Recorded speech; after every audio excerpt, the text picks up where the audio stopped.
Hi everyone, welcome to the final part of the lecture series in error analysis. In this part of the lecture, we will discuss two most important aspects of error analysis, the random error and systematic error.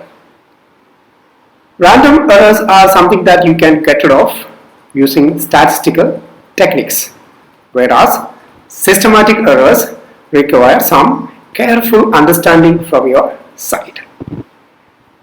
Before going to the discussion on that, let us go back and review the discussions on lecture 3. In lecture 3, we discussed about independent uncertainties and arbitrary functions of one variable and used the simple pendulum as an example of that case. Finally, we discussed the general formula for error propagation. So that conditions will be useful for us in the discussion of this lecture. The main objective of this lecture is to compare random and systematic errors and to learn how to deal with random errors with the help of some statistical tools such as the mean and standard deviation. We will discuss some examples and a brief discussion will be there at the end of the lecture on systematic errors. ആദ്യമായി എറേഴ്സിനെ പറ്റി നമുക്കുള്ള ചില ധാരണകൾ ഒന്ന് പുതുക്കാം. ഏതൊരു measurement നടത്തുമ്പോഴും നമ്മൾ സംസാരിക്കാറുള്ള ഒരു കാര്യമാണ് പ്രിസിഷൻ എന്ന് പറയുന്നത്. എന്താണ് പ്രിസിഷൻ? ഉദാഹരണത്തിന് ഒരു വസ്തുവിന്റെ മാസ് നമുക്ക് കണ്ടുപിടിക്കും. അതിനായി ഒരു ബാലൻസ് ഉപയോഗിക്കുന്നു എന്ന് കരുതുക. നമ്മൾ ഒരു തവണ അതിന്റെ മാസ് തിട്ടപ്പെടുത്തി ഒരു ബുക്കിലോ മറ്റോ റെക്കോർഡ് ചെയ്യുന്നു. വീണ്ടും അത് ആവർത്തിച്ചാൽ നമുക്ക് കാണാൻ കഴിയും ആദ്യം കിട്ടിയ വിലയിൽ നിന്നും ചെറിയ വ്യത്യാസം ഉണ്ടാവാൻ സാധ്യതയുണ്ട്. അപ്പോൾ ഇങ്ങനെ ഒരു 6 അല്ലെ ഒരു 10 തവണ നമ്മൾ ഈ പരീക്ഷണം ആവർത്തിച്ചാൽ നമുക്ക് കിട്ടുന്ന ആ വിലകളെല്ലാം ഒരു സെൻട്രൽ വാല്യൂ, അതായത് ഇതിന്റെ ഒരു ട്രൂ വാല്യൂ എന്നോ ഒക്കെ നമുക്ക് വിളിക്കാവുന്ന ഒരു വാല്യൂവിന് അടുത്തായിട്ട് വരുന്നതായി നമുക്ക് കാണാൻ സാധിക്കും. നമ്മളൊരു ഗ്രാഫ് പേപ്പർ എടുത്ത് ഈ വിലകൾ അതിൽ പ്ലോട്ട് ചെയ്ത് കഴിഞ്ഞാൽ നമുക്ക് കാണാൻ പറ്റും ഈ അളവുകളെല്ലാം ഏതോ ഒരു വിലയുടെ ചുറ്റുമായി കൂടിയിരിക്കുന്നതായിട്ട്. ആ വിലയായിരിക്കാം പലപ്പോഴും നമ്മൾ അതിന്റെ ബെസ്റ്റ് വാല്യൂ എന്നൊക്കെ പറയുന്നത്. മെഷർമെന്റുകളെ സംബന്ധിച്ച് വേറൊരു കോൺസെപ്റ്റ് ആണ് ട്രൂനെസ് ഓഫ് എ മെഷർമെന്റ് എന്ന് പറയുന്നത്. എന്താണിത്? ഇത് ശരിക്കും നമുക്ക് ആ അളവ് നടത്തുമ്പോൾ നമ്മളുടെ കയ്യിലുള്ള അളവ് ഉപകരണങ്ങൾ അല്ലെങ്കിൽ ഇൻസ്ട്രുമെന്റ്സ് ഓഫ് മെഷർമെന്റ് നമുക്ക് നിശ്ചയിക്കുന്ന ഒരു പരിമിതിയുടെ ഒരു അളവാണ് ട്രൂനെസ് എന്ന് പറയുന്നത്. ഇത് ശരിക്കും സിസ്റ്റമാറ്റിക് എററിന്റെ കാറ്റഗറിയിൽ വരുന്നു. അതായത് നമ്മൾ എത്ര ശ്രമിച്ചാലും നമുക്ക് ഒരു പരിധി ഉണ്ടാവും ഒരു മെഷർമെന്റ് കൃത്യമാക്കുന്നതിനായിട്ട്. അപ്പോൾ നിങ്ങൾക്ക് കാണാൻ സാധിക്കും പ്രിസിഷൻ എന്ന് പറയുന്നതും ട്രൂനെസ് എന്ന് പറയുന്നതും ഒരു സയന്റിഫിക് മെഷർമെന്റിൽ 2 തരത്തിൽ കടന്നുകൂടുന്ന എറേഴ്സ് ആണ്. അപ്പൊ ആദ്യത്തേന് നമുക്ക് റാൻഡം എറേഴ്സുമായിട്ടും രണ്ടാമത്തേന് സിസ്റ്റമാറ്റിക് എറേഴ്സുമായിട്ടും കണക്ട് ചെയ്യുക. ഇത് രണ്ടും കൂടി ചേരുമ്പോഴാണ് നമുക്ക് ആക്യുറസി ഓഫ് എ മെഷർമെന്റ് എന്ന് പറയാൻ സാധിക്കുന്നത്. അപ്പോൾ എന്താണ് accuracy? It is the uncertainty in A measurement. So and it is a combination of the trueness of the experiment and the precision of the experiment. അപ്പോൾ ഇത് എല്ലാ തരം സയന്റിഫിക് മെഷർമെന്റിലും വലിയൊരു കാര്യമാണ്. ഇന്ന് സയന്റിഫിക് എന്ന് പറയുമ്പോൾ പ്യുവർ സയൻസസ് മാത്രമല്ല സോഷ്യൽ സയൻസുകളും അതുപോലെ സയൻസിന്റെ പ്രിൻസിപ്പിൾസ് എവിടെയെല്ലാം ഉപയോഗിക്കുന്നോ അവിടെയൊക്കെ ഇത്തരം കാര്യങ്ങൾ എല്ലാവരും ശ്രദ്ധിക്കാറുണ്ട്. അതായത് എത്രമാത്രം കൃത്യമാണ് നമ്മുടെ നിഗമനങ്ങൾ, നമ്മുടെ കണ്ടെത്തലുകൾ, നമ്മുടെ അളവുകൾ എന്ന് പറഞ്ഞില്ലെങ്കിൽ അത് പലപ്പോഴും സ്വീകരിക്കപ്പെടാതെ പോകും. അപ്പൊ അതുകൊണ്ട് തന്നെ അക്യുറസിയെ പറ്റി സംസാരിക്കുമ്പോൾ ഇന്ന് ഇന്റർനാഷണൽ സ്റ്റാൻഡേർഡ്സ് ഓർഗനൈസേഷൻ പോലെയുള്ള ഏജൻസികൾ ലബോറട്ടറി സ്റ്റാൻഡേർഡ്സ് ഉണ്ടാക്കിയിട്ടുണ്ട്. ISO 17025 എന്നൊക്കെ പറയുന്നത് പോലെയുള്ള ലബോറട്ടറി സ്റ്റാൻഡേർഡ്സ് ഓരോ ലാബിലും പ്രിസിഷൻ, ട്രൂനെസ് ഒക്കെ ചേർത്ത് അക്യുറസി ഓഫ് മെഷർമെന്റ് ഉറപ്പുവരുത്താനായി സ്വീകരിക്കേണ്ട മാർഗനിർദ്ദേശങ്ങൾ നൽകുന്നുണ്ട്. ഈ ചാർട്ടിൽ നിന്നും നിങ്ങൾക്ക് ഏകദേശം ഒരു മെഷർമെന്റിന്റെ ഹൈ പ്രിസിഷൻ, ലോ പ്രിസിഷൻ കൊണ്ട് ഉദ്ദേശിക്കുന്നത് എന്താണെന്ന് ഏകദേശം മനസ്സിലാക്കാൻ സാധിക്കും. ഹൈ പ്രിസിഷൻ എന്ന് പറഞ്ഞു കഴിഞ്ഞാൽ നമുക്കൊരു സെൻട്രൽ വാല്യൂവിനോട് ചേർന്നിട്ടായിരിക്കും മറ്റ് മെഷേർഡ് വാല്യൂസ് എല്ലാം കിടക്കുക. അതേസമയം ലോ പ്രിസിഷൻ ആണെങ്കിൽ ആ സെൻട്രൽ വാല്യൂ, ഉദാഹരണത്തിന് നമുക്ക് കിട്ടേണ്ട ബെസ്റ്റ് വാല്യൂവിൽ നിന്നും വളരെ ഡീവിയേറ്റ് ചെയ്തിട്ടായിരിക്കും പല വാല്യൂസും ഉണ്ടാവുക. അപ്പൊ അതായത് നമ്മുടെ പല മെഷർമെന്റ്സും തെറ്റാനുള്ള സാധ്യത കൂടുതലാണ്, അല്ലെങ്കിൽ ആ margin of error is very large എന്ന് പറയാൻ പറ്റും. ഈ ചിത്രത്തിൽ നിന്ന് നിങ്ങൾക്ക് വളരെ വ്യക്തമായി ഇതിന്റെ രണ്ടിനെ പറ്റിയുള്ള ഒരു ഐഡിയ കിട്ടും. ഉദാഹരണത്തിന് നമുക്ക് ട്രൂനെസ് ഇംപ്രൂവ് ചെയ്യണമെങ്കിൽ, ഇപ്പോൾ ഇതൊരു ബുള്ളറ്റ് ഫയറിങ്ങുമായിട്ട്, ഒരു ടാർഗറ്റിലേക്ക് ബുള്ളറ്റ് ഫയർ ചെയ്യുന്നതുമായിട്ട് കമ്പയർ ചെയ്തിരിക്കുകയാണ്. ആ വളയങ്ങൾ അല്ലെങ്കിൽ ബുൾസൈ എന്നൊക്കെ നമ്മൾ പറയുന്നത് ഒരു സിസ്റ്റമാറ്റിക് എററിന്റെ സൂചനയാണ്. നമുക്ക് കിട്ടേണ്ടത് അല്ലെങ്കിൽ ഹിറ്റ് ചെയ്യേണ്ടത് ആ ബുള്ളിന്റെ സെൻട്രൽ സ്പോട്ടാണ്, ഐ ഓഫ് ദി ടാർഗറ്റ് എന്ന് പറയും. അതേസമയം നമ്മൾ ആക്ച്വലി ഫയർ ചെയ്യുന്നത്, അതാണ് ശരിയായിട്ടുള്ള മെഷർമെന്റ്, അത് ചെന്ന് ഹിറ്റ് ചെയ്യുന്നത് പല സ്ഥലത്തായിട്ട് ചിത്രിക്കിടക്കുകയാണ്. അതാണ് നമ്മുടെ റാൻഡം എറേഴ്സ് എന്ന് പറയുന്നത്. നമുക്കറിയാം, ഒരു ഫയറിംഗ് എക്സ്പെരിമെന്റ് നടത്തുമ്പോൾ അല്ലെങ്കിൽ നമ്മൾ ഒരു ഡാർട്ട് ബോർഡിലേക്ക് കുറച്ച് സൂചികൾ എറിഞ്ഞു കഴിഞ്ഞാൽ അത് പോയി കുത്തി വീഴുന്നത് തീർച്ചയായിട്ടും ഒരു സ്ഥലത്തായിരിക്കില്ല, പല സ്ഥലത്തായിട്ട് സ്പ്രെഡ് ചെയ്ത് കിടക്കും. അത് റാൻഡം എറേഴ്സിനെ സൂചിപ്പിക്കുന്നു. അതേസമയം എത്രമാത്രം വിസ്താരത്തിൽ നമുക്ക് എറിയാൻ പറ്റും എന്നൊക്കെ ഉള്ളത് നമ്മുടെ ഭൗതിക സാഹചര്യങ്ങളുമായിട്ട് ബന്ധപ്പെട്ടിരിക്കുകയാണ്. ഇപ്പൊ മെഷർമെന്റിന്റെ കാര്യത്തിലാണെങ്കിൽ നമുക്ക് ലഭ്യമായ ഉപകരണങ്ങളാണ് തീരുമാനിക്കുക എത്രമാത്രം കൃത്യമായിട്ട് നമുക്ക് എറിയാൻ സാധിക്കും എന്ന് പറയുന്നത്. വളരെ ദൂരെയൊക്കെയുള്ള ടാർഗറ്റിലേക്കാണ് നമ്മൾ ഫയർ ചെയ്യുന്നതെങ്കിൽ തീർച്ചയായും അത് കൂടുതൽ ചിതറിപ്പോകാനുള്ള സാധ്യതയുണ്ട്. അപ്പൊ ആ വൃത്തങ്ങൾ വളരെ വലുതോ ചെറുതോ ഒക്കെ ആക്കാൻ പറ്റുക എന്നുള്ളത് നമ്മുടെ ട്രൂനെസ്സുമായിട്ട് ബന്ധപ്പെട്ട കാര്യമാണ്. അതേസമയം നമുക്ക് ഹിറ്റ് ചെയ്യാൻ പറ്റുന്നതിന്റെ ഒരു പരിധി എന്ന് പറയുന്നത് റാൻഡം എറേഴ്സുമായിട്ട് ബന്ധപ്പെട്ടിട്ടുണ്ട്. അപ്പൊ അത് അവിടെയും ഇവിടെയും ഒക്കെ വീഴാനുള്ള സാധ്യതയുണ്ട്.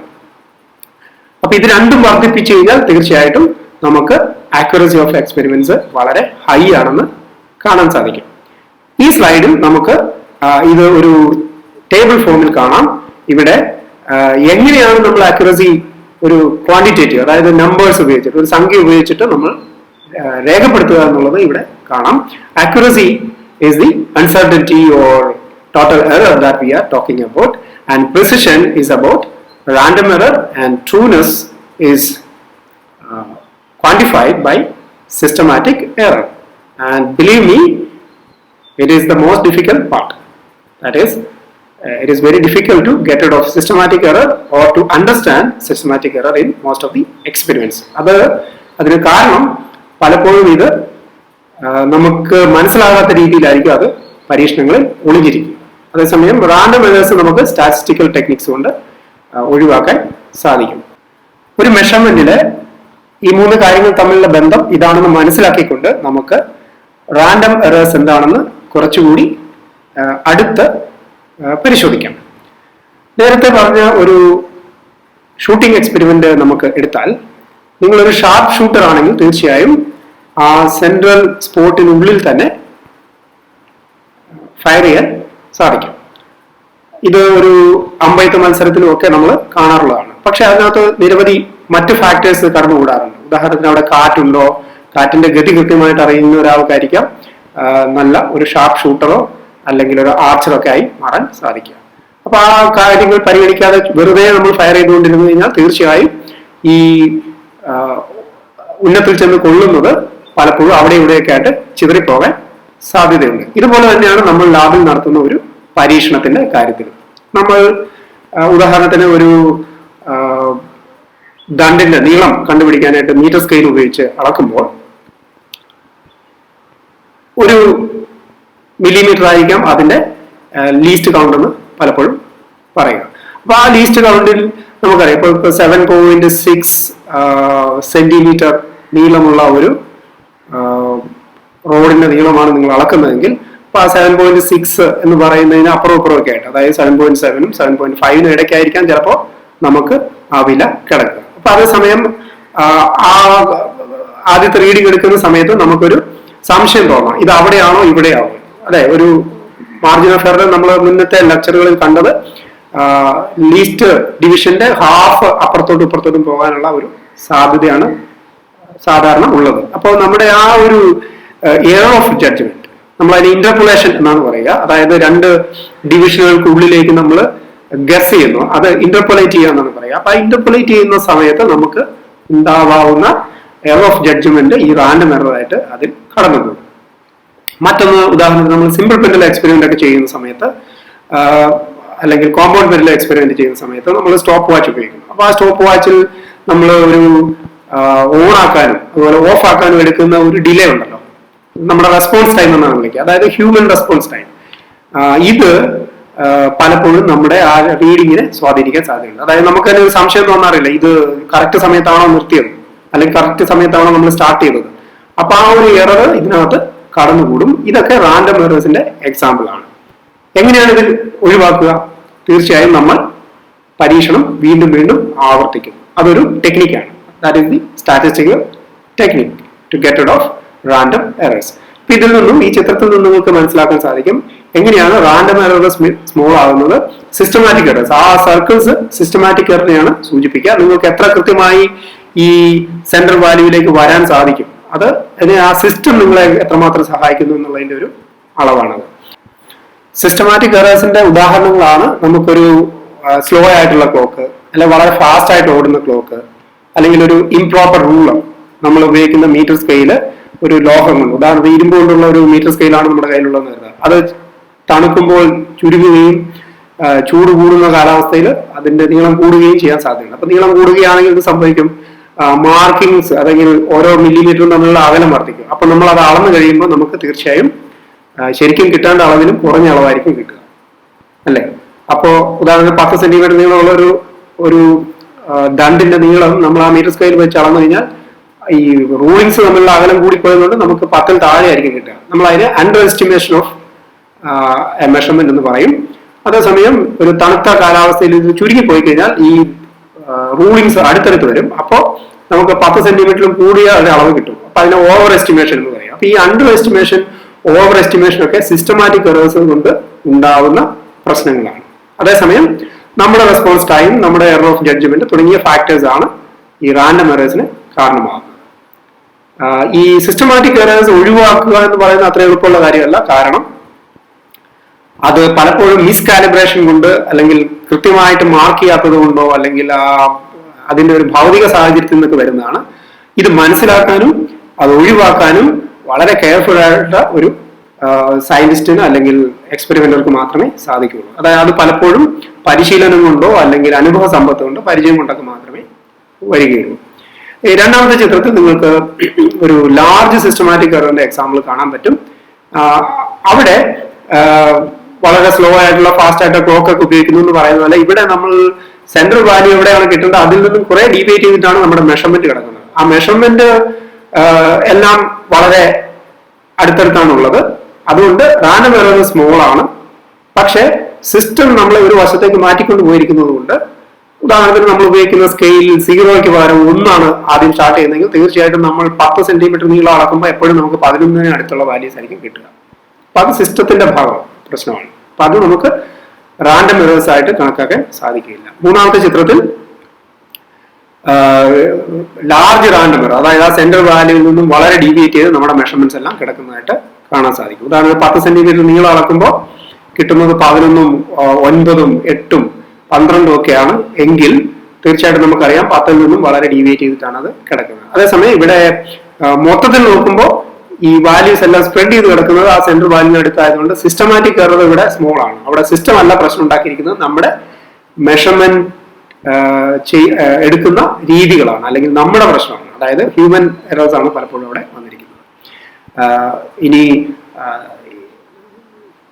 ഫിഗർ ഡിയിൽ ലാർജ് റാൻഡം എററും സിസ്റ്റമാറ്റിക് എറേഴ്സും ഉള്ള സിറ്റുവേഷൻ വന്നിരിക്കുന്നു. അപ്പൊ ഇത് ഒരിക്കലും നമുക്ക് അക്സെപ്റ്റ് ചെയ്യാൻ സാധിക്കില്ല. അപ്പം as an experiment our aim is to reach a situation where we have a small random error and a small systematic error. അപ്പോൾ ഇത് രണ്ടുമാണ് നമ്മുടെ accuracy of a measurement വർദ്ധിപ്പിക്കുന്നത്. ഇപ്പൊ ഇവിടെ നമ്മൾ കാണുന്നത് ശരിക്കും പറഞ്ഞാൽ ഒരു വളയം വെച്ചിട്ടുള്ള ചാട്ടമാണ്. അതായത് നമ്മുടെ സിസ്റ്റമാറ്റിക് എറർ എന്താണെന്ന് നമുക്കൊരു ധാരണയുണ്ട് അല്ലെ. ഒരു ഫയറിംഗ് നടത്തുന്ന സമയത്ത് ഈ ഷൂട്ടർക്ക് ടാർഗറ്റ് കാണാം, ആ ടാർഗറ്റിലേക്കാണ് എയിം ചെയ്യേണ്ടതെന്ന് അറിയാം. അപ്പൊ അവിടെ നമുക്ക് ഒരു ധാരണ കൃത്യമായിട്ട് ഉണ്ട്. പക്ഷേ പലപ്പോഴും സയൻസിൽ സംഭവിക്കുന്നത് എന്താണെന്ന് വെച്ച് കഴിഞ്ഞാൽ നമുക്ക് സിസ്റ്റമാറ്റിക് എററിന്റെ ശരിക്കുള്ള വാല്യൂ എത്രയാണെന്ന് അറിയില്ല. ഉദാഹരണത്തിന് 10 സെന്റിമീറ്റർ നീളമുള്ള ഒരു റോഡിന്റെ സിറ്റുവേഷൻ നമുക്കറിയാം, ഇതിന്റെ ഫിസിക്കൽ സൈസ് ഇത്രയാണെന്ന് നമുക്കൊരു ധാരണയുണ്ട്. അതേസമയം ആക്സലറേഷൻ ഡ്യൂ ടു ഗ്രാവിറ്റി ആണ് നമ്മൾ കണ്ടുപിടിക്കുന്നത്, നമുക്കറിയാം ഒരു standard value 9.8 metre per second square എന്നൊക്കെ നമ്മൾ വായിച്ചിട്ടോ അല്ല അറിഞ്ഞിട്ടൊക്കെ ഉണ്ടാവും സ്റ്റാൻഡേർഡ് വാല്യൂ. അത് പക്ഷെ ഓരോ സ്ഥലത്ത് മാറാം, എങ്കിലും നമുക്ക് അതിന്റെ വാല്യൂസിനെ പറ്റി ഒരു കൃത്യമായ ധാരണയുണ്ട്. പക്ഷേ മോഡേൺ സയൻസിലെ പല മെഷേഴ്സും അങ്ങനെ ആയിരിക്കില്ല. എന്താണ് കൃത്യം വാല്യൂ നമുക്കറിയില്ല. നമ്മൾ അത് കണ്ടുപിടിക്കും നമ്മുടെ പരീക്ഷണങ്ങൾ വഴി. പക്ഷെ ഇത് കൃത്യമാണോ, ഇതിൽ എത്രമാത്രം സിസ്റ്റമാറ്റിക് എറർ ഉണ്ടെന്ന് ഉറപ്പുവരുത്താനായിട്ട് നമുക്ക് അതിന്റെ റിയൽ വാല്യൂ പലപ്പോഴും അറിവുണ്ടാവില്ല. അപ്പൊ അതിന്റെ സാരം ഇത്രയുമാണ്. റാൻഡം എറേഴ്സ് വളരെ എളുപ്പമാണ് കണ്ടുപിടിക്കാൻ, സിസ്റ്റമാറ്റിക് എറേഴ്സ് കണ്ടുപിടിക്കുക എന്നുള്ളത് അത്ര എളുപ്പമല്ല. ഇപ്പൊ ഇവിടെ ചിത്രം ABCD എടുത്തു കഴിഞ്ഞാൽ ഇതിനകത്ത് ഏതാണ് നല്ലതെന്ന് നമുക്ക് കൃത്യമായിട്ട് പറയാൻ സാധിക്കില്ല. അപ്പൊ അതുകൊണ്ട് തന്നെ പലപ്പോഴും നമ്മൾ എക്സ്പെരിമെന്റ് ആരംഭിക്കുന്നതിന് മുമ്പ് തന്നെ സാഹചര്യങ്ങൾ വളരെ കൃത്യമായിട്ട് നമ്മൾ ഉപയോഗിക്കുന്ന ഉപകരണങ്ങൾ, നമ്മളുടെ ഫിസിക്കൽ ലബോറട്ടറി കണ്ടീഷൻസ് അല്ലെങ്കിൽ നമ്മൾ അളക്കുന്ന സാഹചര്യം നമുക്ക് അനുകൂലമാണ് എന്ന് ഉറപ്പുവരുത്തിയിട്ട് മാത്രമേ മെഷർമെന്റ് ആരംഭിക്കാൻ പാടുള്ളൂ. ഇത് ലബോറട്ടറി എക്സ്പീരിയൻസിലൊക്കെ വളരെ ഇമ്പോർട്ടന്റ് ആണ്. നമ്മളുടെ എക്സ്പെരിമെന്റൽ സെറ്റപ്പ് ആണ് ഏറ്റവും ഇമ്പോർട്ടന്റ്. അത് തെറ്റിപ്പോയി കഴിഞ്ഞാൽ റാൻഡം എറേഴ്സ് മാത്രമല്ല സിസ്റ്റമാറ്റിക് എറേഴ്സും കൂടെ വന്നിട്ട് നമ്മുടെ ഫൈനൽ റിസൾട്ടിനെ മൊത്തം തകർത്ത് കളയും. വേറൊരു കാര്യം എന്ന് പറയുന്നത് ഈ സിസ്റ്റമാറ്റിക് എറേഴ്സും റാൻഡം എറേഴ്സും ഇങ്ങനെ ക്ലിയർ കട്ടായിട്ട് നമുക്ക് ഡിഫൈൻ ചെയ്യാനും പറ്റില്ല. ഉദാഹരണത്തിന് ചില സിറ്റുവേഷൻസിൽ നമുക്ക് ഒരേ കാര്യം തന്നെ 2 എറേഴ്സും ഉണ്ടാക്കാൻ സാധ്യതയുണ്ട്. ഫോർ എക്സാമ്പിൾ, നമ്മൾ പലപ്പോഴും ഒപ്റ്റിക്സ് എക്സ്പെരിമെന്റിലും അല്ലെങ്കിൽ നമ്മുടെ കണ്ണുകൊണ്ട് നോക്കി മെഷർ ചെയ്യുന്ന സിറ്റുവേഷൻസിൽ, ഫോർ എക്സാമ്പിൾ മാഗ്നറ്റിക് എക്സ്പെരിമെന്റ്സിൽ ഒരു കോമ്പസ് ബോക്സ് ഒക്കെ ഉപയോഗിക്കുന്നു. അവിടെയൊക്കെ നമുക്ക് പാരലാക്സ് എറേഴ്സ് ഉണ്ടാവാറുണ്ട്. അതായത് നമ്മൾ നോക്കുന്ന ആ ദിശ മാറുന്നത് കൊണ്ട് നമുക്ക് പലപ്പോഴും എറേഴ്സ് ഉണ്ടാവാനുള്ള സാധ്യതയുണ്ട്. ഉദാഹരണത്തിന് നമ്മൾ ഒരു സ്കെയിലിന്റെ റീഡിംഗ് എടുക്കുകയാണെങ്കിൽ നമുക്ക് നേരെ മുകളിൽ നിന്ന് നോക്കുന്നതാണ് എപ്പോഴും കൃത്യമായ വാല്യൂ വരിക. പക്ഷെ നമുക്ക് പല ആംഗിളിൽ നോക്കിക്കഴിഞ്ഞാൽ ചിലപ്പോൾ അതിന്റെ വാല്യൂ അങ്ങോട്ടോ ഇങ്ങോട്ടോ മാറാൻ സാധ്യതയുണ്ട്. അപ്പൊ എപ്പോഴും നമ്മൾ ഒരു വശത്തു നിന്നാണ് നോക്കുന്നതെങ്കിൽ വലിയ പ്രശ്നമില്ല, കാരണം നമ്മുടെ മെഷർമെന്റ്സ് എപ്പോഴും ആ സെന്റർ വാല്യൂന് അപ്പുറം ഇപ്പുറമായിട്ട് പോകാൻ സാധ്യതയുണ്ട്. പക്ഷെ ഒരാൾ ആദ്യം ഒരു സ്ഥലത്തു നോക്കി പിന്നെ വേറെ സ്ഥലത്തു നോക്കി അങ്ങനെ ഓരോ തവണയും പല ആംഗിളിൽ നോക്കിക്കഴിഞ്ഞാൽ തീർച്ചയായിട്ടും അത് സിസ്റ്റമാറ്റിക് എററായിട്ട് വന്നുകൂടും. എന്നാൽ ഒരേ സ്പോട്ടിൽ നിന്ന് തന്നെ നോക്കിക്കൊണ്ടിരുന്നു കഴിഞ്ഞാൽ അത് റാൻഡം എറർ മാത്രമേ അവിടെ ഉണ്ടാക്കുകയുള്ളൂ. അപ്പോൾ ഈ തരത്തിലുള്ള എക്സ്പെരിമെന്റ്സ് 2 തരത്തിലും വരാം. ഇതിന്റെ ക്ലാസിക് എക്സാമ്പിൾ ആണ് നമ്മൾ ലാബിൽ ഉപയോഗിക്കുന്ന കോമ്പസ് നീഡിൽ. ഇത് കോമ്പസ് നീഡിലിന് താഴെ ഒരു മിറർ ഒട്ടിച്ചിരിക്കുന്നത് നിങ്ങൾക്ക് കാണാൻ പറ്റും. അതെന്തിനാണ്? ആ മിററിൽ ഈ നീഡിലിന്റെ റിഫ്ലക്ഷൻ കാണാൻ പാടില്ല എന്നുള്ളതാണ് ഈ മെഷർമെന്റ് കൃത്യമായി എടുക്കുന്നതിനുള്ള ടെക്നിക്ക്. ആ റിഫ്ലക്ഷൻ കാണുന്നില്ലെങ്കിൽ നിങ്ങൾ നോക്കുന്ന റീഡിങ്സ് ആ സ്കെയിലിന്റെ അപ്പുറവും ഇപ്പുറമുള്ള റീഡിങ്സ്, ഉദാഹരണത്തിന് നമ്മൾ 30-30 ആണെങ്കിൽ അപ്പുറവും 30 ഇപ്പുറവും 30 ആയിരിക്കും. എന്നാൽ നിങ്ങൾ ഒരു ആംഗിളിൽ നോക്കിക്കഴിഞ്ഞാൽ ഒന്ന് 31 മറ്റോ 32 ഒക്കെ ആയി പോകാൻ സാധ്യതയുണ്ട്. എന്നിട്ട് നമ്മൾ മാഗ്നറ്റിക് ഫീൽഡിന്റെ ഡയറക്ഷൻ മാറ്റി വീണ്ടും ഒരു റീഡിംഗ് എടുക്കുമ്പോൾ ചിലപ്പോൾ ഇത് വീണ്ടും വേറൊരു ആംഗിളിൽ റീഡിംഗ് എടുത്താൽ വീണ്ടും അത് എറേഴ്സിൽ ഉണ്ടാകാൻ സാധ്യതയുണ്ട്. അപ്പോൾ മാഗ്നറ്റിക് കോമ്പസ് എക്സ്പെരിമെന്റ് ചെയ്യുമ്പോൾ എപ്പോഴും ശ്രദ്ധിക്കുക, നിങ്ങളുടെ 8 കോളംസിൽ, അതായത് ഫീൽഡ് ഡയറക്ഷൻ തിരിക്കുകയും പൊസിഷൻ മാറ്റിയൊക്കെ ചെയ്യുമ്പോൾ സാധാരണ 8 റീഡിങ്സ് ആണ് നമ്മൾ മാർക്ക് ചെയ്യുക. ആ 8 റീഡിങ്സ് ഒരേപോലെ വരുന്നില്ലെങ്കിൽ അതിനർത്ഥം നിങ്ങൾക്ക് റാൻഡം എറേഴ്സ് വന്നു കൂടിയിട്ടുണ്ട്, സിസ്റ്റമാറ്റിക് എറേഴ്സ് അവിടെ വന്നു കൂടിയിട്ടുണ്ടെന്ന്. അപ്പോൾ ഇതിന്റെ സമ്മറി ഇതാണ്. റാൻഡം എറേഴ്സും സിസ്റ്റമാറ്റിക് എറേഴ്സും തമ്മിലുള്ള ബൗണ്ടറി അത്ര ക്ലിയർ കട്ടല്ല. ഇത് രണ്ടും പലപ്പോഴും നമുക്ക് മാറി മാറി വരാം. ഒരേ കാരണം കൊണ്ട് തന്നെ രണ്ടും സംഭവിക്കാം. അപ്പൊ അത് തിരിച്ചറിയുക എന്നുള്ളത് അത്ര എളുപ്പമല്ല. ഈ സ്ലൈഡിൽ ഇതിന്റെ ഒരു കൺക്ലൂഷൻ നമുക്ക് കാണാം. ഇതുവരെയുള്ള ഡിസ്കഷൻസ് 2 തരം എറേഴ്സ് എല്ലാ മെഷർമെന്റ്സിലും കടന്നുകൂടും. റിയാക്ഷൻ ടൈം പോലെയുള്ള നമ്മുടെ എറർ ഓഫ് ജഡ്ജ്മെന്റ് പോലെയുള്ള കാര്യങ്ങൾ, ഹ്യൂമൻ ഫാക്ടേഴ്സ് പലപ്പോഴും റാൻഡം എറേഴ്സ് ആയിട്ട് കടന്നുകൂടും. ഇത് നമ്മുടെ എക്സ്പെരിമെന്റിന്റെ റിലയബിലിറ്റിയെ തീരുമാനിക്കുന്നു. അതേസമയം സീറോ എറേഴ്സ് പോലെയുള്ള സിറ്റുവേഷൻ, നമ്മൾ സ്ക്രൂ ഗേജും അതുപോലെ വെർണിയറൊക്കെ ഉപയോഗിക്കുന്ന സമയത്ത് എപ്പോഴും സീറോ കാലിബ്രേഷൻ ചെയ്യാറുണ്ട്. അത് നമ്മുടെ സ്കെയില് തുടങ്ങുന്ന സ്ഥലം കൃത്യമായി നിർണ്ണയിച്ചില്ലെങ്കിൽ അത് നമ്മുടെ മെഷർമെന്റിന് എറർ ഉണ്ടാക്കാം. ഇതാണ് സിസ്റ്റമാറ്റിക് എറർ. ഇത് നമ്മുടെ എക്സ്പെരിമെന്റിന്റെ ആക്യുറസിയെ സ്വാധീനിക്കുന്നു. അപ്പൊ അത് അത്തരം എറേഴ്സ് സിസ്റ്റത്തിന്റെ അല്ല മെഷറിംഗ് ഇൻസ്ട്രുമെന്റിന്റെയോ ഇൻഹറന്റ് ആയിട്ടുള്ള ഉള്ളിൽ തന്നെയുള്ള നേച്ചർ കൊണ്ട് സംഭവിക്കുന്നതാണ്. ഈ ചിത്രം കുറച്ചുകൂടി ബെറ്റർ ആയിട്ടുള്ള ഒരു ഐഡിയ തരുന്നുണ്ട്. നമ്മൾ എക്സ്പെരിമെന്റ് ചെയ്യുന്ന സമയത്ത് ഒരു ബയസ് ഉണ്ടെങ്കിൽ, എക്സ്പെരിമെന്റേഴ്സ് ബയസ്, അതായത് നമ്മളിപ്പോ റീഡിംഗ് എടുക്കുന്ന ഒരു വശത്തുനിന്ന് മാത്രം നോക്കിയിട്ടാണെങ്കിൽ തീർച്ചയായും നമ്മുടെ മെഷർഡ് വാല്യൂസ് എല്ലാം ഒരു സെന്റർ സ്പോട്ടിൽ നിന്ന് കുറെ മാറിയിട്ട് സ്പ്രെഡ് ചെയ്തായിരിക്കും കിടക്കുക. അപ്പൊ നിങ്ങൾക്ക് ഒരു പാരലാക്സ് ഉള്ള എക്സ്പെരിമെന്റിൽ നിങ്ങൾ ഒരു ആംഗിൾ ഒരു 30 ഡിഗ്രി മാറിയിട്ട് സെന്ററിൽ നിന്ന് മാറിയിട്ടാണ് നിങ്ങൾ എപ്പോഴും റീഡിംഗ് എടുക്കുന്നത്, തീർച്ചയായിട്ടും ആ വാല്യൂസ് എല്ലാം നിങ്ങൾക്ക് ഒരു സെന്റർ വാല്യൂ നിന്ന് അപ്പുറത്തേക്ക് മാറി കിടക്കുന്നതായിട്ട് കാണാൻ സാധിക്കും. അതേസമയം റാൻഡം എറേഴ്സ് ഉള്ള ഒരു എക്സ്പെരിമെന്റിൽ അൺബയസ്ഡ് ആയിട്ടുള്ള സിറ്റുവേഷൻ ആണെങ്കിൽ ആ സെന്റർ സ്പോട്ടിന് ചുറ്റുമായിട്ട് ഡിസ്ട്രിബ്യൂട്ട് ചെയ്തിരിക്കും, പക്ഷെ അത് വളരെ മാറിയിട്ടായിരിക്കും വിലകളെല്ലാം ഉണ്ടാവുക. ഞാൻ നേരത്തെ പറഞ്ഞ എക്സ്പെരിമെന്റിൽ 10 സെന്റിമീറ്റർ മെഷർ ചെയ്യുമ്പോൾ 11, 12, 8, 7 ഒക്കെ റീഡിംഗ് കിട്ടിക്കഴിഞ്ഞാൽ അതിനർത്ഥം വലിയ റാൻഡം എറർ അവിടെ കടന്നുകൂടിയിട്ടുണ്ടെന്നാണ്. അതേസമയം the ultimate aim of an experimenter is to have most accurate and unbiased measured values. അടുത്തതായി നമുക്ക് എങ്ങനെയാണ് റാൻഡം എറേഴ്സ് സ്റ്റാറ്റിസ്റ്റിക്കലായിട്ട് ഒഴിവാക്കാം എന്ന് കാണാം. ഉദാഹരണത്തിന് നമ്മൾ 50 സെന്റിമീറ്റർ മുകളിൽ നീളമുള്ള ഒരു ബാറിന്റെ ലെങ്ത് കണ്ടുപിടിക്കാനായിട്ട് കരുതുക, ഒരു മീറ്റർ സ്കെയിൽ ഉപയോഗിച്ച്. ഇത്രയുമാണ് ഞാൻ 6 തവണ അത് അളന്നപ്പോൾ കിട്ടിയത്. ശരിക്കും എന്താണ് ഇതിന്റെ കൃത്യമായിട്ടുള്ള അല്ലെങ്കിൽ ഇതിന്റെ ബെസ്റ്റ് വാല്യൂ എന്ന് ചോദിച്ചാൽ അത് കണ്ടുപിടിക്കാനുള്ള ഏറ്റവും സിമ്പിൾ ടെക്നിക്കാണ് finding an arithmetic mean. It is the sum of all measured values divided by the number of trials.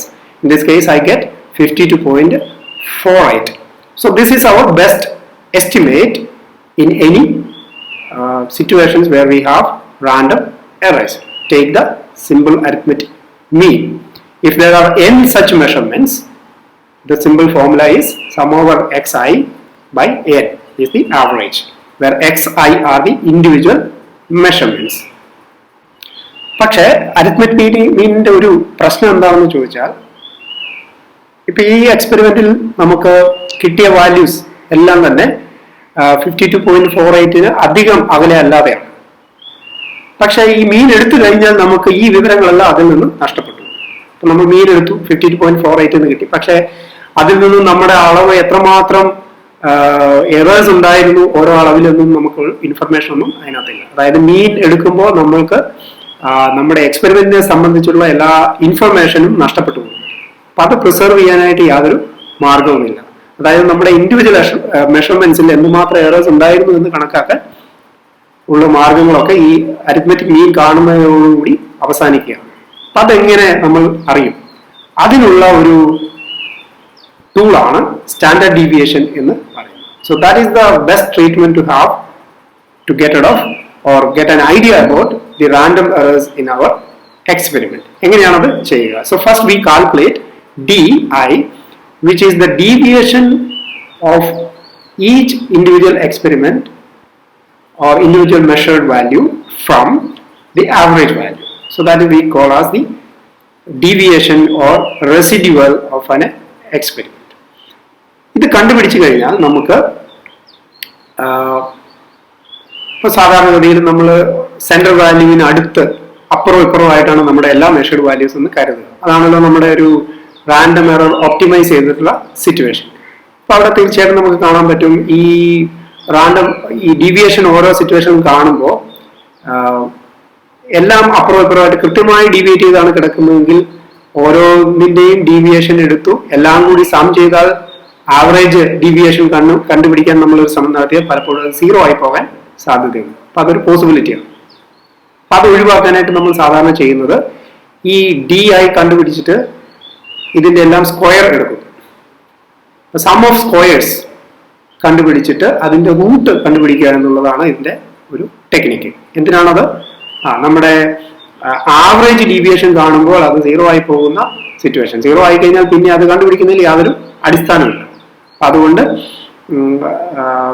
so our aim is to create a set of positive numbers by calculating the deviation. അതിനായിട്ട് നമ്മൾ ചെയ്യുന്ന technique deviation, ഓരോ മെഷർമെന്റിന്റെയും deviation കണ്ടുപിടിക്കുന്നു, ഓരോ ഡീവിയേഷന്റെയും square എടുക്കുന്നു, എന്നിട്ട് അവയെല്ലാം add ചെയ്തിട്ട് അതിന്റെ സ്ക്വയർ റൂട്ട് കണ്ടുപിടിക്കുന്നു. അപ്പൊ നമുക്ക് ഒരു സെറ്റ് ഓഫ് പോസിറ്റീവ് നമ്പേഴ്സിനെ ക്രിയേറ്റ് ചെയ്യാൻ സാധിക്കും. ഉദാഹരണത്തിന് ഇവിടെ ഒരു 5 മെഷർമെന്റ്സ്, ഓരോ ഐ വാല്യൂസിനും കറസ്പോണ്ടിങ് ആയിട്ടുള്ള XI 71, 72 തുടങ്ങി അങ്ങനെ 5 വാല്യൂസ് ഉണ്ട്. ഓരോന്നിന്റെ ഡീവിയേഷൻ നമ്മൾ കണ്ടു.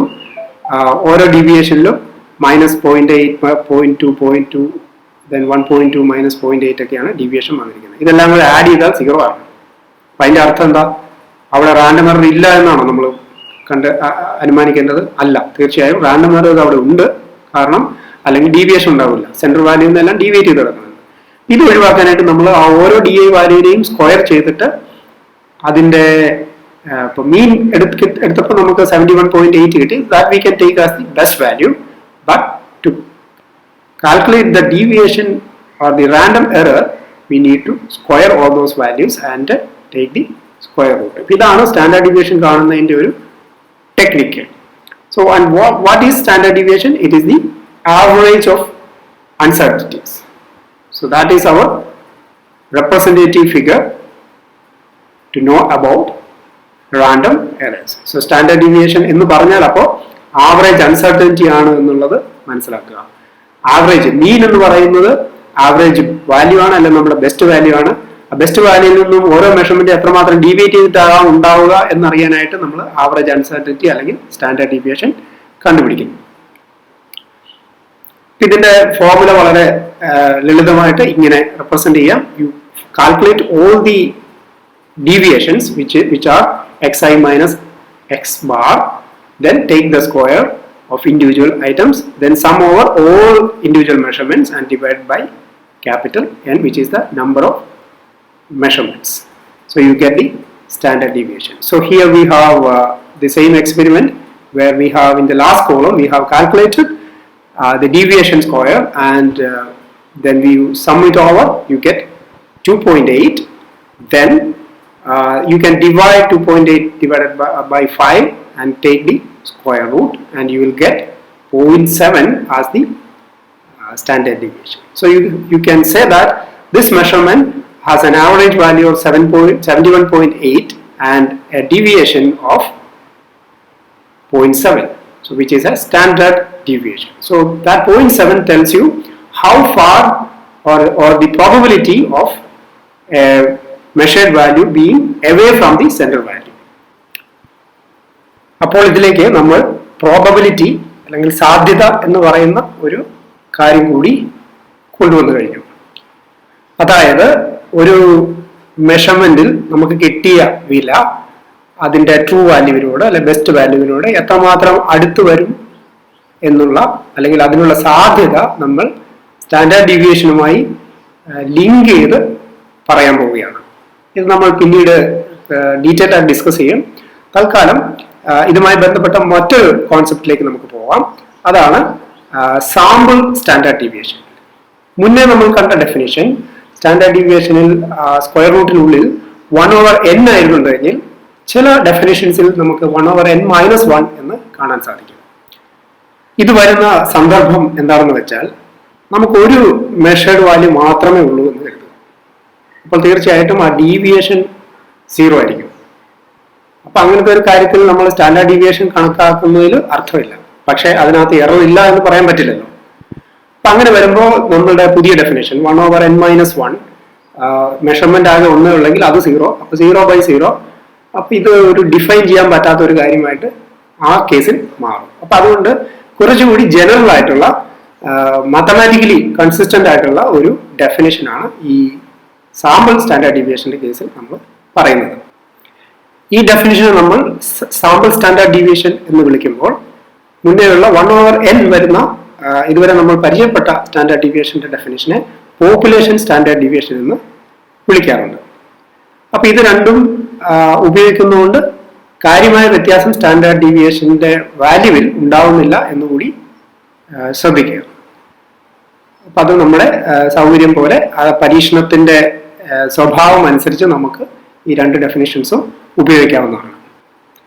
അടുത്തതായി, ഒരു മെഷർമെന്റിൽ നമുക്ക് എങ്ങനെയാണ് മെഷേർഡ് വാല്യൂവും എററും കൂടെ റാൻഡം എറർ ഉള്ള സിറ്റുവേഷനിൽ റെപ്രസെന്റ് ചെയ്യാം എന്ന് നോക്കാം.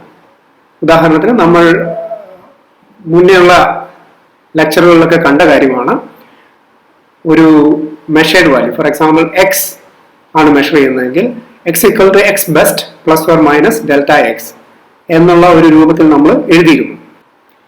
ആ ഡെൽറ്റ എക്സ് തന്നെയാണോ standard deviation of these measurements എന്ന് പറയുന്നത്?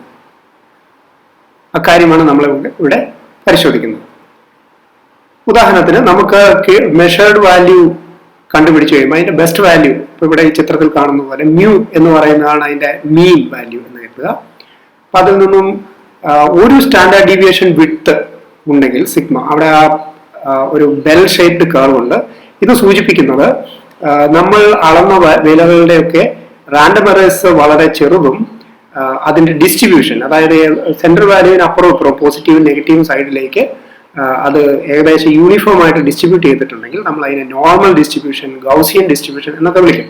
അപ്പോൾ ഒരു ബെൽ ഷേപ്ഡ് കർവ് നമുക്ക് കിട്ടും. ഇതിന്റെ ഒരു സാധ്യതയും അതിന്റെ വാല്യൂസും കൂടെ നമ്മൾ പ്ലോട്ട് ചെയ്ത് കഴിഞ്ഞാൽ, ഇവിടെ ഇടതുവശത്ത് റാൻഡം എറേഴ്സിന്റെ ചിത്രവും വലതുവശത്ത് സിസ്റ്റമാറ്റിക് എറേഴ്സും കാണാം. സിസ്റ്റമാറ്റിക് എറേഴ്സ് എന്ന് പറഞ്ഞു കഴിഞ്ഞാൽ സിസ്റ്റം നമ്മളെ ഒരു സൈഡിലേക്കോ മറ്റോ അളന്ന വാല്യൂവിൽ ഉണ്ടാക്കുന്ന എറേഴ്സ് ആണ്. ഇവിടെ റാൻഡം എറേഴ്സിൽ അതിന്റെ ഡിസ്ട്രിബ്യൂഷൻ നമുക്ക് ഈ ബെൽ ഷേപ്ഡ് കർവ് വെച്ചിട്ട് കാണാൻ സാധിക്കും. അപ്പോൾ ഒരു സിംഗിൾ മെഷർമെന്റിലെ അൺസർട്ടനിറ്റി നമ്മൾ റെപ്രസെന്റ് ചെയ്യുമ്പോൾ ഈ ചിത്രം നമുക്ക് കൃത്യമായൊരു ധാരണ തരും. സ്റ്റാൻഡേർഡ് ഡീവിയേഷൻ കൂടിയ ഒരു സാഹചര്യം വളരെ ഫ്ലാറ്റ് ആയിട്ടുള്ള ഒരു ബെൽ കർവും, സ്റ്റാൻഡേർഡ് ഡീവിയേഷൻ കുറഞ്ഞത് ഒരു സ്റ്റീപ്പ് ആയിട്ടുള്ള ഉയർന്ന അല്ലെങ്കിൽ വിഡ്ത്ത് കുറഞ്ഞ ഒരു ഡിസ്ട്രിബ്യൂഷൻ കർവും നമുക്ക് തരും. അപ്പോൾ ബെൽ ഷേപ്ഡ് കർവ് എന്ന് പറയുന്നത് നോർമൽ ഡിസ്ട്രിബ്യൂഷന്റെ ഒരു ഉദാഹരണമാണ്. അപ്പോൾ അത് റാൻഡം എറേഴ്സ് നോർമൽ ഡിസ്ട്രിബ്യൂഷൻ ആണ് എന്ന് സങ്കല്പിച്ചിട്ട് നമുക്ക് പല അനുമാനങ്ങളും നടത്താൻ സാധിക്കും. വേറൊരു കാര്യം, നമുക്ക് ഐഡന്റിക്കൽ ആയിട്ടുള്ള രണ്ട് മെഷർമെന്റ്സ് ഉണ്ടെങ്കിൽ ഒരു മെഷർമെന്റിലെ സ്റ്റാൻഡേർഡ് എറർ അല്ലെങ്കിൽ എറേഴ്സ് നമുക്ക് കാൽക്കുലേറ്റ് ചെയ്ത് കഴിഞ്ഞാൽ അത് ഉപയോഗിച്ച് നമുക്ക് മറ്റേതിലും ഇതേപോലെ ഉണ്ടാകാം എന്ന് അനുമാനിക്കാവുന്നതാണ്. ഉദാഹരണത്തിന് ഒരു സ്പ്രിംഗ് കോൺസ്റ്റന്റ് കണ്ടുപിടിക്കുന്ന ഒരു എക്സ്പെരിമെന്റ് നമ്മൾ ചെയ്തു എന്ന് കരുതുക. ഐഡന്റിക്കൽ ആയിട്ടുള്ള സ്പ്രിങ്സ് ആണ്. ഒന്നിലെ എറേഴ്സ് നമുക്ക് മനസ്സിലായി കഴിഞ്ഞാൽ അതിന്റെ സ്റ്റാൻഡേർഡ് ഡീവിയേഷൻ കണ്ടാൽ മറ്റേതിലും ഏകദേശം അത് തന്നെ ആയിരിക്കും എന്നുള്ള ഒരു അസംഷൻ നമുക്ക് വേണമെങ്കിൽ സ്വീകരിക്കാവുന്നതാണ്. രണ്ടിന്റെയും സ്പ്രിംഗ് കോൺസ്റ്റന്റ് ഒന്നായിരിക്കണമെന്നില്ല, പക്ഷേ രണ്ടിന്റെയും പൊതു സ്വഭാവം ഒന്നായിരിക്കാം എന്നുള്ള അസംഷനിൽ നമുക്ക് ഒരു എറർ എസ്റ്റിമേഷൻ നടത്താനായിട്ട് ഇങ്ങനത്തെ കാര്യങ്ങൾ നമ്മളെ സഹായിക്കും. മറ്റൊരു കാര്യം, സ്റ്റാൻഡേർഡ് ഡീവിയേഷൻ നേരത്തെ നമ്മൾ പ്രോബബിലിറ്റി അല്ലെങ്കിൽ സാധ്യതയുമായിട്ട് കണക്ട് ചെയ്തിരുന്നു. അത് തന്നെ മെഷേർഡ് വാല്യൂ എത്രമാത്രം സെൻട്രൽ വാല്യൂവിനോട് അല്ലെങ്കിൽ ട്രൂ വാല്യൂവിനോട് അടുത്താണ് കിടക്കുന്നതെന്ന് സൂചിപ്പിക്കാൻ ഒരു ശതമാന കണക്കിൽ നമുക്ക് റെപ്രസെന്റ് ചെയ്യാനായിട്ട് സാധിക്കും. ഉദാഹരണത്തിന് നമ്മുടെ കൃത്യത സൂചിപ്പിക്കാൻ ഉപയോഗിക്കുന്ന ഒരു പദമാണ് കോൺഫിഡൻസ് ഇന്റർവെൽ.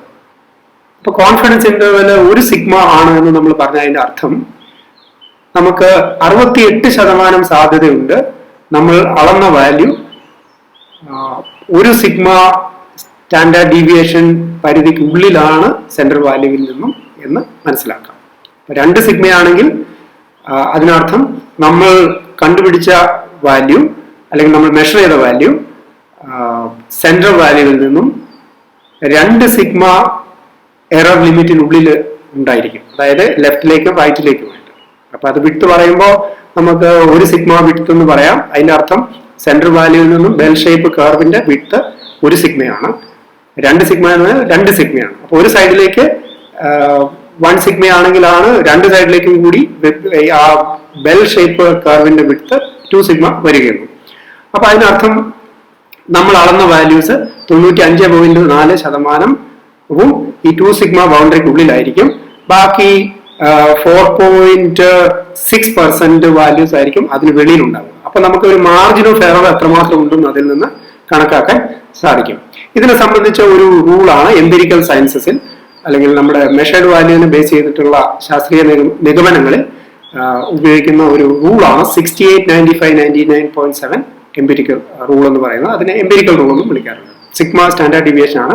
ഇപ്പോൾ സോഷ്യൽ സയൻസസിൽ, ഉദാഹരണത്തിന് എക്കണോമിക്സിലോ സോഷ്യോളജിയിലോ അതേപോലെയുള്ള പഠന മേഖലകളിലൊക്കെ അവർ ഉപയോഗിക്കുന്ന ഒരു കോൺഫിഡൻസ് ഇന്റർവെൽ ആണ് 95% കോൺഫിഡൻസ് ഇന്റർവെൽ. അതിന്റെ അർത്ഥം 2 സിഗ്മ ആണ് അവരുടെ വിഡ്ത്ത്. അതായത് അവരെത്തുന്ന ഒരു നിഗമനം ശരിയാവാനായിട്ട് ഉള്ള സാധ്യത 95% എന്ന് പറഞ്ഞാൽ 95% കണ്ടെത്തൽ 2 സിഗ്മ ബൗണ്ടറിക്കുള്ളിലായിരിക്കും. അത്രയും കൃത്യമായിട്ട് നമുക്ക് പറയാൻ സാധിക്കും ഇതിന്റെ എറർ എത്രയുമാണ്. അപ്പോൾ വേറൊരു സിറ്റുവേഷൻ പറഞ്ഞാൽ എംപിരിക്കൽ സയൻസസിലെ ഒരു റൂൾ 3 സിഗ്മയാണ്. ഇപ്പൊ 99.7% കോൺഫിഡൻസ് ഉണ്ട്, അതായത് നമ്മുടെ വാല്യൂസ് 3 സിഗ്മ ബൗണ്ടറിക്കുള്ളിൽ കിടക്കുന്നുണ്ട്. അപ്പോൾ 5 സിഗ്മ ആണെങ്കിൽ കുറച്ചുകൂടി ആക്യുറസി ആയിട്ട് പറയാൻ പറ്റും. അപ്പൊ ഇതിനകത്ത് സ്റ്റാൻഡേർഡ് ഡീവിയേഷൻ കുറവായിരിക്കും എന്നുള്ള ഒരു അസംഷൻ കൂടി അതിനകത്ത് വരുന്നുണ്ട്. അപ്പോൾ നിങ്ങളുടെ ലബോറട്ടറി എക്സ്പെരിമെന്റ്സിൽ എത്രയാണ് ഈ മാർജിൻ ഓഫ് എറർ, അതിന്റെ എംപിരിക്കൽ റൂൾ എന്താണ് എന്ന് നിങ്ങൾ കണ്ടുപിടിക്കുക. അപ്പൊ ഇതിനെ സൂചിപ്പിക്കുന്ന വേറൊരു ചിത്രം കൂടി ഇവിടെ ഉണ്ട്. 68% ബൗണ്ടറിക്കുള്ളിൽ വാല്യൂസ് കിടക്കും. അപ്പൊ 68% പോയിട്ട് ബാക്കി 32% വിലയും നമുക്ക് തള്ളിക്കളയേണ്ടി വരും എന്നുള്ളതാണ് അതിനകത്തെ കണ്ടെത്തൽ. അതേസമയം 99.7% ഉണ്ടെന്ന് പറഞ്ഞാൽ നമുക്ക് വളരെ കൃത്യമായിട്ട് പറയാൻ പറ്റും ഈ മാർജിനുള്ളിൽ ആ വാല്യൂസ് ഉണ്ട് എന്ന്. അപ്പൊ ഇതിനോട് ചേർത്ത് ആ മീൻ വാല്യൂ കൂടി പരിഗണിക്കണം. അതായത് ഇതിന്റെ ട്രൂനെസ്, പ്രിസിഷൻ, ആക്യുറസി എല്ലാം കൂടെ ചേർത്തിട്ടേ പറയാൻ പറ്റുള്ളൂ. അത് സ്റ്റാൻഡേർഡ് ഡീവിയേഷൻ മാത്രം ഒരു മെഷറായിട്ട് എടുത്ത് നമുക്കിത് കണക്കാക്കാൻ സാധിക്കത്തില്ല. ഉദാഹരണത്തിന് നമ്മൾ ആക്സലറേഷൻ ഡ്യൂ ടു ഗ്രാവിറ്റി കാണുമ്പോൾ 9.8 എന്നുള്ളതിന് പകരം എനിക്ക് കിട്ടിയത് 9.85 ആണെന്ന് കരുതുക. ആ value with standard error I can represent as some 1 sigma അല്ലെങ്കിൽ 2 സിഗ്മ 3 സിഗ്മ എന്നൊക്കെ പറയാം. അപ്പൊ അതിനർത്ഥം എനിക്ക് കൃത്യമായി പറയാൻ പറ്റും എന്റെ അളന്ന വാല്യൂസ് ഇതിന്റെ ഉള്ളിൽ തന്നെ വരും, എത്രമാത്രം അതിന് വെളിയിൽ പോകും എന്ന് കൃത്യമായിട്ട് എനിക്ക് ഒരു മാർജിൻ ഓഫ് എറർ സ്റ്റേറ്റ്മെന്റ് നടത്താൻ പറ്റും. അപ്പൊ അതനുസരിച്ച് അതിന്റെ റിലയബിലിറ്റി നമുക്ക് കണക്കാക്കാനും സാധിക്കും. ഇതുമായിട്ട് ബന്ധപ്പെട്ട വേറൊരു കാര്യം ആണ് സ്റ്റാൻഡേർഡ് ഡീവിയേഷൻ ഓഫ് ദ മീൻ എന്ന് പറയുന്നത്. നമ്മൾ ഒരു measured value x=xb plus or minus delta X എന്ന് എഴുതുന്ന സമയത്ത് എക്സ് ബി അതിന്റെ ട്രൂ വാല്യൂ ആണെങ്കിൽ എന്താണ് ഡെൽറ്റ എക്സ് എന്ന് ഒരു എററായിട്ട് എഴുതാൻ ഉപയോഗിക്കുന്ന ഒരു ക്വാണ്ടിറ്റിയാണ് standard deviation of the mean അല്ലെങ്കിൽ SDOM എന്ന് പറയുന്നത്. അതിനെ സ്റ്റാൻഡേർഡ് എറർ എന്നും വിളിക്കാറുണ്ട്. It is actually the uncertainty in the best value of a measured quantity. അപ്പൊ ആ ബെസ്റ്റ് വാല്യൂ മീൻ ആണെങ്കിൽ ആ മീൻ വാല്യൂവിനോട് ചേർത്ത് നമ്മൾ എറർ എഴുതാനായിട്ട് ഉപയോഗിക്കുന്ന ക്വാണ്ടിറ്റിയാണ് സ്റ്റാൻഡേർഡ് എറർ എന്ന് പറയുന്നത്. അപ്പൊ അത് നമുക്ക് മുന്നേയുള്ള ലെക്ചറുകളിലൊക്കെ കണ്ട എറേഴ്സ് കാൽക്കുലേറ്റ് ചെയ്യുന്ന സമയത്ത് നമ്മൾ XB plus or minus delta X എന്ന് എഴുതുമ്പോൾ ആ ഡെൽറ്റ എക്സ് എങ്ങനെയാണ് കിട്ടുക, നമ്മൾ അതിന് പെർസെന്റേജ് എറർ, ഫ്രാക്ഷണൽ എറർ അങ്ങനെ അല്ലെങ്കിൽ ഫ്രാക്ഷണൽ അൺസർട്ടനിറ്റി ഇങ്ങനെ പല ക്വാണ്ടിറ്റീസും പറഞ്ഞു. അപ്പോൾ റാൻഡം എറർ ഉള്ള ഒരു സിറ്റുവേഷനിൽ നമ്മൾ റാൻഡം എറർ കാണാനായിട്ട് സ്റ്റാൻഡേർഡ് ഡീവിയേഷൻ കണ്ടു. ആ സ്റ്റാൻഡേർഡ് ഡീവിയേഷനെ root of n number of ട്രയൽസിന്റെ എണ്ണത്തിന്റെ റൂട്ട് എടുത്ത് അതുകൊണ്ട് ഡിവൈഡ് ചെയ്ത് കഴിഞ്ഞാൽ കിട്ടുന്നതാണ് ഡെൽറ്റ എക്സ് എന്ന് നമ്മൾ അവിടെ അനുമാനിക്കുന്നത്. ഇങ്ങനെയാണ് നമ്മളത് സ്റ്റാൻഡേർഡ് ഡീവിയേഷനിൽ നിന്നും സ്റ്റാൻഡേർഡ് എറർ കണക്കാക്കുക. സ്റ്റാൻഡേർഡ് എററിനെ ഒരു എക്സ്പെരിമെന്റൽ എറർ ആയിട്ട് ഒരു റാൻഡം എറർ സിറ്റുവേഷൻ എഴുതുന്നത്. ഇതിന്റെ ഒരു എക്സാമ്പിൾ ആണ് ഒരു റെക്ടാംഗിളിന്റെ ഏരിയ കണ്ടുപിടിക്കുന്ന ഒരു പരീക്ഷണം നമ്മൾ ചെയ്യുകയാണെങ്കിൽ L is equal to 5 centimeter is the length and breadth is 2.5 centimeter. ഇത് നമുക്കൊരു വെർനിയർ കാലിപ്പേഴ്സ് ഉപയോഗിച്ചിട്ട് മെഷർ ചെയ്യാം. അപ്പൊ അങ്ങനെ മെഷർ ചെയ്തപ്പോൾ കിട്ടിയ വാല്യൂസ് ആണ് ഇവിടെ ലിസ്റ്റ് ചെയ്തിരിക്കുന്നത്. 24.25, 24.26 അങ്ങനെ പല വാല്യൂസ് കിട്ടി. അതിന്റെ മീൻ എന്ന് പറയുന്നത് 24.245 ആണ്. Standard deviation I have for the length 0.019 and B the ബ്രെഡ്ത്തിന്റെ സ്റ്റാൻഡേർഡ് ഡീവിയേഷൻ 0.024 ആണ്. ഇതിൽ നിന്നും നമുക്ക് രണ്ടിന്റെ ഈ standard deviation of the mean കണ്ടുപിടിക്കാം. അത് 0.006ഉം 0.008ഉമാണ്. ഇത് രണ്ടും നമുക്ക് മുൻ ലെക്ചറുകളിൽ പറഞ്ഞ എറേഴ്സ് ഇൻ ഇൻഡിവിജ്വൽ മെഷർമെന്റ്സ് എന്നുള്ള രീതിയിൽ എഴുതാൻ പറ്റും. അപ്പം എല്ലിന്റെ എറർ ആയിട്ടുള്ള ഡെൽറ്റ എല്ലും ബ്രെഡിന്റെ എറർ ആയിട്ടുള്ള ഡെൽറ്റ ബിയും ഇങ്ങനെ എഴുതി കഴിഞ്ഞാൽ നമുക്ക് ഇവ രണ്ടും ഉപയോഗിച്ച് ഏരിയ കാൽക്കുലേറ്റ് ചെയ്യുന്ന സമയത്ത് രണ്ട് എറേഴ്സും തമ്മിൽ കമ്പൈൻ ചെയ്യാനായിട്ട് സാധിക്കും. ഇവിടെ പ്രോഡക്റ്റ് ആണ്. അപ്പൊ പ്രോഡക്റ്റിന്റെ എറേഴ്സ് നമ്മൾ ഫ്രാക്ഷണൽ അൺസർട്ടനിറ്റി അല്ലെ ഫ്രാക്ഷണൽ എറർ രീതിയിൽ കണക്കാക്കി, പെർസെൻറ്റേജ് എറർ ആയിട്ട് ഇവിടെ എഴുതിയിട്ടുണ്ട്, അത് കണക്കാക്കി അവ അങ്ങനെ കമ്പൈൻ ചെയ്തു. അതായത് നമ്മൾ fractional error of a calculated quantity is equal to the sum of fractional errors in the measured quantity എന്നുള്ള ഫോർമുല നിങ്ങൾ ഓർക്കുന്നുണ്ടാവും. അത് വെച്ച് നമ്മൾ കണക്കാക്കി ഇവിടെ എഴുതിയിട്ടുണ്ട്. അപ്പൊ ഇതാണ് നമ്മൾ പ്രാക്ടിക്കൽ സിറ്റുവേഷനിൽ റാൻഡം എറേഴ്സ്. അപ്പൊ നിങ്ങൾ ലാബോറട്ടറിയിലൊക്കെ നടത്തുന്ന മെഷർമെന്റ്സിൽ എറേഴ്സ് ഉണ്ടെങ്കിൽ അത് standard deviation of the mean കണ്ടുപിടിച്ചിട്ട് ആ എക്സ്പെരിമെന്റിൽ ഫ്രാക്ഷണൽ അൺസർട്ടനിറ്റി ആയിട്ട് ചേർത്ത് അതിന്റെ പ്രോഡക്റ്റ് റൂൾ അല്ലെങ്കിൽ ജനറൽ ഫോർമുല ഉപയോഗിച്ച് കമ്പൈൻ ചെയ്ത് ഫൈനൽ ആൻസറിൽ കൊണ്ടുവരാനായിട്ട് സാധിക്കും.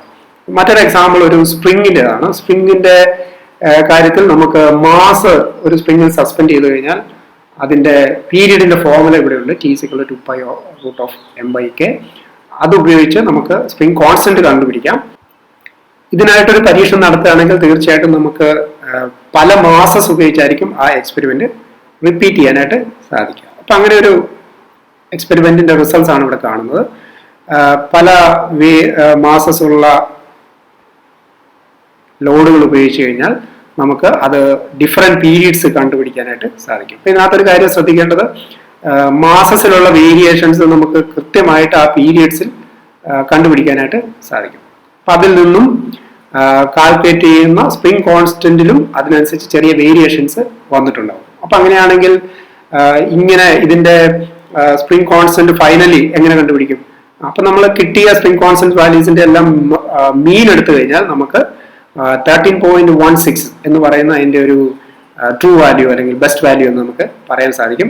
അതിനോടുകൂടി ±0.06 ന്യൂട്ടൺ പെർ മീറ്റർ ആണ് അതിന്റെ സ്റ്റാൻഡേർഡ് എറർ ആയിട്ട് നമുക്ക് അതിൽ ചേർക്കാൻ സാധിക്കും. അത് കണ്ടുപിടിക്കുന്നത് മാസ് മെഷർമെന്റ്സിന്റെയും പീരിയഡ് മെഷർമെന്റ്സിന്റെയും individual standard deviation of the mean കണ്ടിട്ട് അവ രണ്ടും ഫ്രാക്ഷണൽ അൺസർട്ടനിറ്റി റൂൾ ഉപയോഗിച്ച് കമ്പൈൻ ചെയ്ത് സം ചെയ്തെടുക്കുന്ന റിസൾട്ടാണ് 0.06 എന്ന് പറയുന്നത്. ഇത് കാണിക്കുന്നത് നമുക്ക് ഏതൊരു എക്സ്പെരിമെന്റിലും അതിന്റെ ട്രൂ വാല്യൂ അല്ലെങ്കിൽ ബെസ്റ്റ് വാല്യൂ കാണാനായിട്ട് കാൽക്കുലേറ്റഡ് വാല്യൂസിന്റെ മീൻ എടുക്കാനും അതിലെ ആ മീൻ വാല്യൂവിലുള്ള അല്ലെ ബെസ്റ്റ് വാല്യൂവിലുള്ള എറർ എത്രയാണെന്ന് കാണാനായിട്ട് standard deviation of the mean അല്ലെങ്കിൽ സ്റ്റാൻഡേർഡ് എറർ ഉപയോഗിക്കാം എന്നുമാണ്.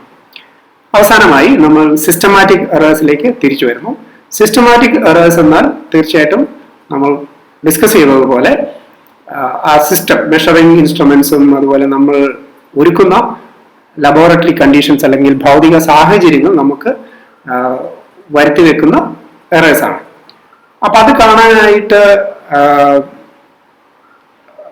ചില പ്രാക്ടീസസിൽ മീൻ കണ്ടിട്ട്, അതായത് അത് കണ്ടുപിടിക്കാൻ അത്ര എളുപ്പമല്ല, കാരണം അത് നമുക്ക് ക്വാണ്ടിഫൈ ചെയ്യാൻ പറ്റാത്ത ഒരു കാര്യമാണ് പലപ്പോഴും. എങ്കിലും ചില സാഹചര്യങ്ങളിൽ അതിനെ കണക്കാക്കാനായിട്ട് മീൻ എടുത്തിട്ട് അതിൽ നിന്നും പെർസെൻറ്റേജ് സ്റ്റാൻഡേർഡ് എറർ എന്ന് പറയുന്ന ഒരു കാൽക്കുലേഷൻ സിസ്റ്റമാറ്റിക് എറേഴ്സ് കണക്കാക്കാൻ വേണ്ടി ഉപയോഗിക്കാറുണ്ട്.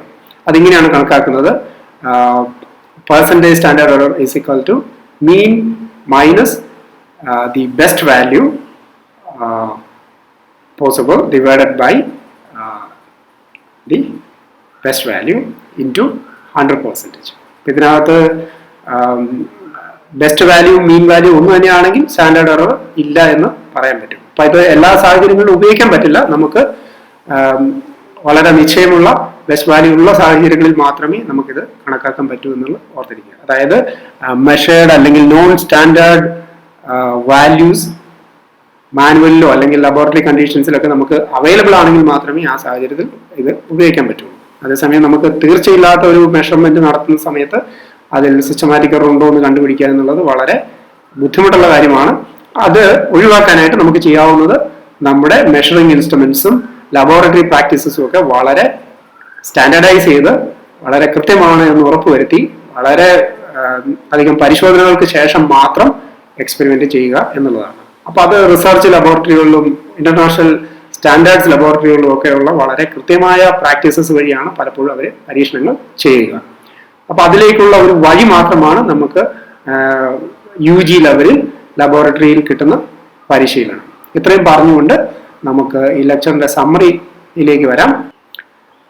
In this lecture we have discussed the difference between random and systematic errors, how we can use the mean as a measure of the best or true value of a quantity, and how we can use standard deviation as a measure of deviation from the true value, that is the error in or uncertainty in a measured value. In practical situations, we will use standard deviation of the mean as a measure of random error. So with that, we conclude the lecture series on the module error analysis, and I recommend all of you to go through the practice questions and exercises in the book from chapter 1 to 4, and I wish you a very successful study time. Thank you.